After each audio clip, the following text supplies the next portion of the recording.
Hey, it's Mila. Welcome back to my channel.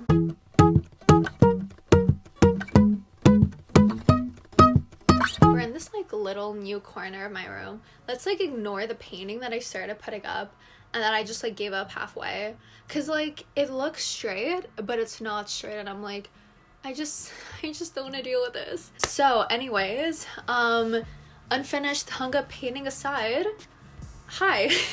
If you're new here, I make everything from college, lifestyle, and just bookish type content. So if that all sounds fun, definitely leave a thumbs up and subscribe down below to never miss one of my uploads.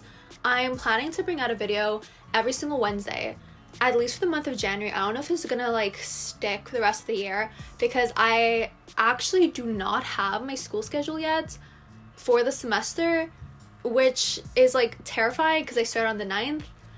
But it's just a mess. So I don't know if it's gonna work out with school and everything, but for now we're planning my upload dates to be on Wednesdays, then occasionally a video here and there on Saturday. That's what I decided, and I have a plan, so I'm actually gonna stick to the plan. I have a few videos pre-filmed, so we're actually gonna be on top of this.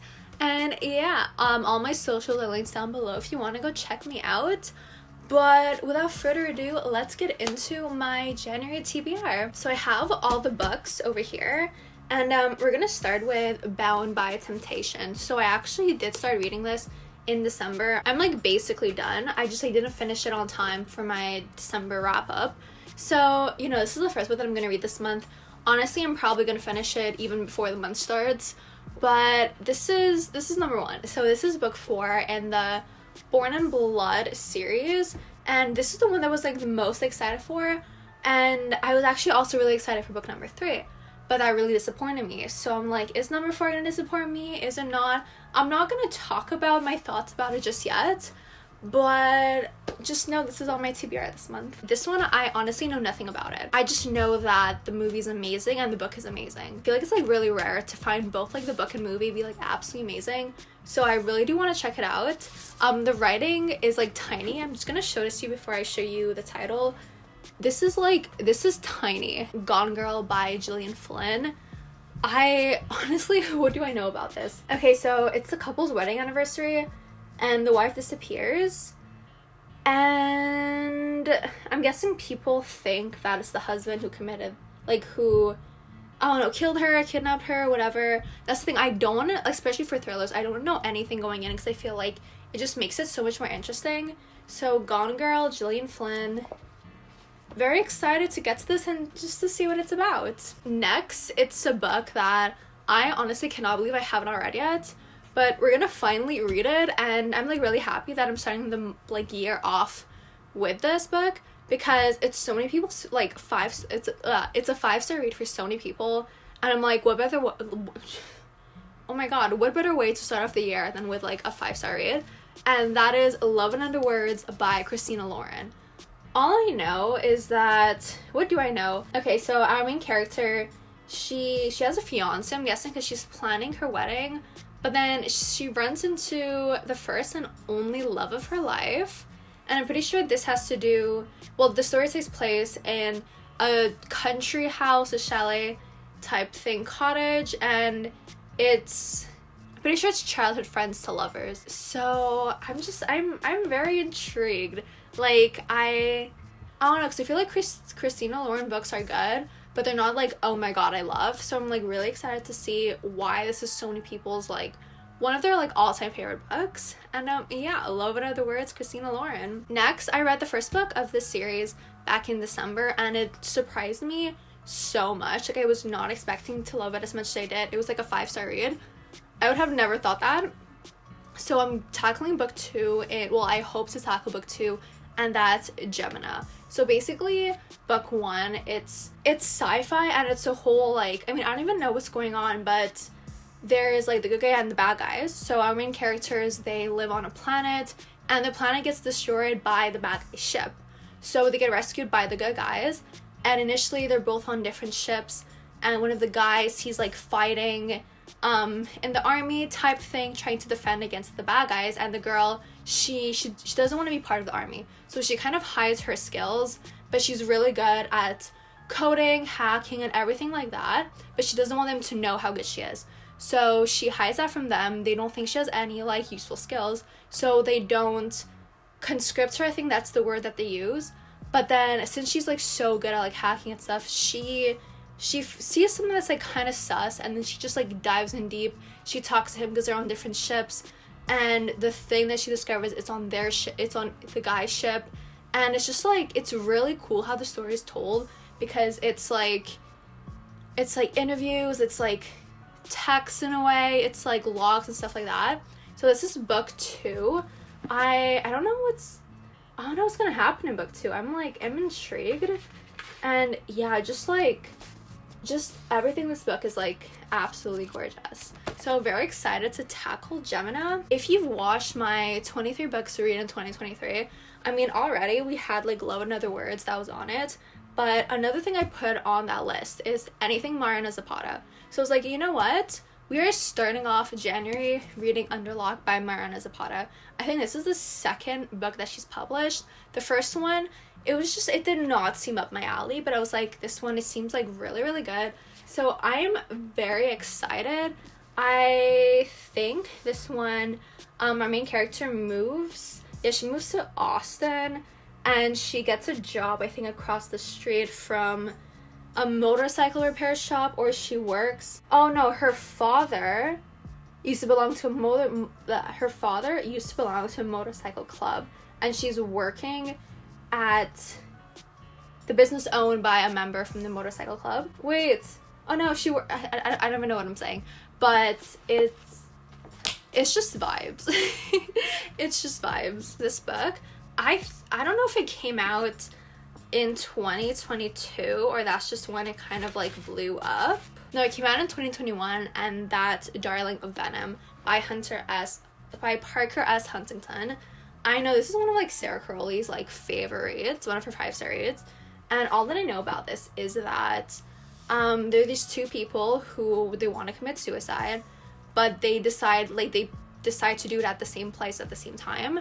And then when they see each other, they start talking, and then they're like, okay, you know what? We're gonna continue our life. We're gonna try to like make ourselves better and stuff like that. We're not gonna go through with this, but then we're gonna meet at this place every single time, like for the next couple of years, just to like hold each other accountable, like check in with each other, see how things are going. But then one year, the girl, she's late, and the guy thinks that she killed herself. So I think they're on a bridge. He like jumps off the bridge. Then the girl in the future, I think she ends up meeting the brother, or I don't know if it's like brother or friend of this guy, and it's their romance, and they're just dealing with shit, and it's intriguing. Like, the cover is absolutely gorgeous. I'm a little scared for the story. I feel like it's a story where I'm gonna cry, but yeah, we're gonna see what happens. This is a series that people absolutely love, so I'm like, you know what, let's like test it out. And that is A Good Girl's Guide to Murder by Holly Jackson.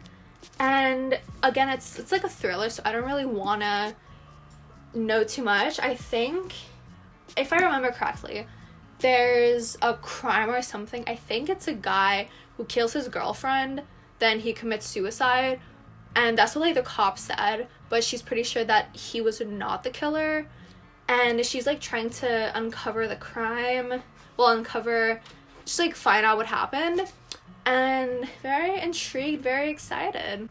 So in December, I started reading Red Queen. So I decided to probably not finish the series because the books get like chunkier as the story goes on. But I do want to read Glass Sword and King's Cage. This all together is probably like, how many pages is this? It's basically like 900 pages all together. And basically, Red Queen is like, take Hunger Games, but better. You have the Silvers and the Reds. So the Silvers, they have powers, they rule over the Reds, and the Reds basically like fight the wars for the Silvers. And our main character, Mare, I don't know what is a spoiler or not, so I'm just gonna try to go like very, very basic. One day she meets this guy, and he offers her this position working in the palace I don't know if it's the palace or just like working where the Silvers are, like, yeah, just like working as a servant, I guess you could say. But then things happen and she just like, there's things that she can do that she's not supposed to do. So everyone is like, ¿qué pasa? And stuff like that.